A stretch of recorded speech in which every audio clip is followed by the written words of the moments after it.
मी एक साधा मावळा, पण त्या दिवशी जे पाहिलं ते आयुष्यभर विसरू शकत नाही. मी स्वराज्याचा रक्षक आहे. मी शिवरायांचा मावळा आहे. 6 जून 1670.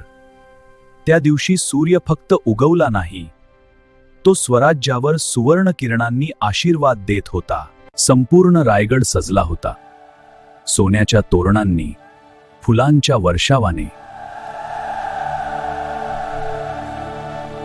आजचा दिवस साधा नव्हता. आज आमचे राजे छत्रपती शिवाजी महाराज स्वराज्याचे छत्रपती होणार होते. दरबारात मोठमोठे सरदार, सेनापती, मानकरी उभे होते. प्रत्येकावर पराजरत अजमानी. त्यांच्या चेहऱ्यावर एकच भावना होती, आजचा दिवस इतिहास घडवणार होता.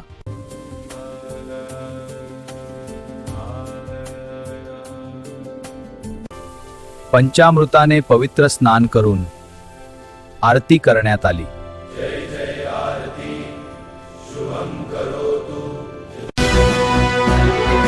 जय भवानी,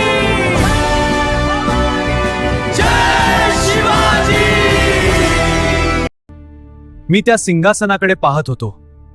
सोन्याने मढलेलं सिंहाच्या आकृती कोरलेल्या पान आहे. आणि मग तो क्षण आला ज्याची आम्ही वर्षानुवर्षे वाट पाहत होतो. सगळीकडे जय जयकार सुरू होता. महाराजांनी केशरी वस्त्र परिधान केले होते, डोक्यावर राजमुकुट. महाराज हळूहळू सिंहासनावर जाऊन बसले आणि सगळं जग जणू थांबलं. ओम इंद्रया नमः. स्वस्ति श्री शिवाजी महाराज की जय. ओम राज्याभिषेकाय नमः. ओम सर्वदेवताभ्यो नमः. ओम स्वस्ति श्री. जय भवानी,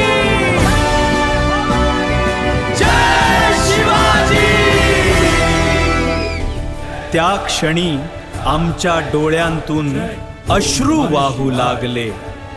आज आमच्या मातेला स्वतःचा राजा मिळाला होता. मी स्वराज्याचा रक्षक आहे.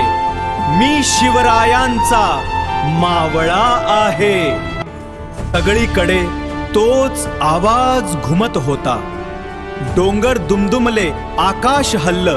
त्या क्षणी मला जाणवलं, मी फक्त सैनिक नाही, जय भवानी, मी स्वराज्याचा रक्षक आहे. माझं आयुष्य, माझं रक्त, सगळं काही या मातीसाठी आहे. आणि त्या दिवशी मी अभिमानाने स्वतःला सांगितलं, मी त्या इतिहासाचा साक्षीदार आहे. मी शिवरायांचा